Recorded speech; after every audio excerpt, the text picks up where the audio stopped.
Hey, beautiful, I see you. And on behalf of Contemporary Living with Farmer and Hill, Melissa here on your Monday, talking about getting mad for change.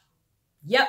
So you know what? While we live in a culture of extremes, there still exists a philosophy where people are very nice, people are non-threatening, and to me, you know, they just really want everyone to pretty much keep their head in the sand and just mind their own business.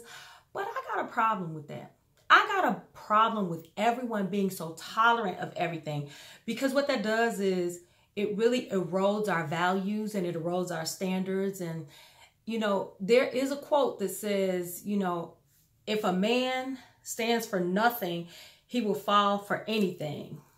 And I think sometimes our tolerance can weaken us. I think sometimes our tolerance can weaken us. So for instance, have you heard of the broken windows theory? So that is a criminological theory. And basically what it states is, if you go into a neighborhood or an area that has broken windows or abandoned buildings and things like that, you can rest assured that in that area, you have a lot of civil disorder, the crimes are higher, and you just have a lot of antisocial behavior. So it's a lot of stuff happening when you're in that environment. Because the point is, it's like there's no leadership.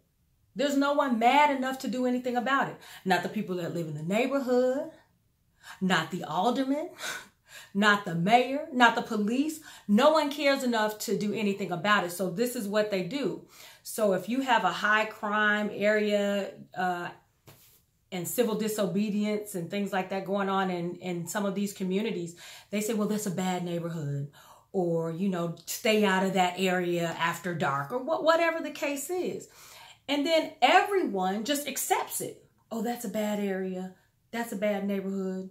And it just repeats itself because no one's mad enough to do anything about it unless people with the resources want that land. And then we call it gentrification. All right. And that's a lot of that is happening in Chicago. But that same exact thing pretty much can apply to your life, because I know for some of y'all, the only thing that's changed in 2018 for you is your birthday. You're 1 year older now. Remember at the beginning of the year when you probably all had all these plans and goals, and 2018, I see for myself, God sees it for me, and this is my purpose, and this is the work I have to do. What happened to all those things? I know you got your reasons. I know. And you definitely don't have to justify it to me, but sometimes we need to get a little bit mad about some stuff, especially when it comes to us not getting what we said, what we want to get done. I remember watching this video, and it was this young girl had taken her mom's expensive jeans or designer jeans or whatever. And so I guess her mom had someone recording her throughout the house while she gave her the beat down. You know, she recorded it. It was probably on World Star. I'm just saying. It probably was. But the thing about it is, she was mad enough to beat her daughter down for taking her expensive jeans. But when you look through her house and you saw piles of clothes everywhere in every room, then they went through the kitchen. Kitchen was nasty as I don't know what.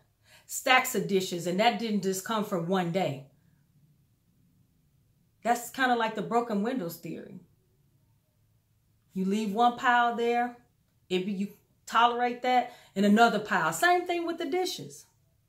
So how is it that she got mad at her daughter for wearing her jeans, but not mad enough at herself for saying, I live in this nasty house with kids as a grown woman? How does that happen? See, I know there's this song that I like to sing. I won't sing it for you. I won't do you like that today. It's all things are working together for my good. So I think when we can understand those words, then we can kind of teach ourselves to harness that anger to work together for our good. See, I'm the last person to say, don't get mad, don't be angry. I stay mad. I stay mad. But I think I've learned to use my anger in a manner that improves my life. And I think you can too. If we can just get mad enough to change ourselves, change our behaviors, change our actions. Man. 2019, women winning. It's going to be something. I tell you what. All right. Enough. Get mad for change. All right. Get mad for change.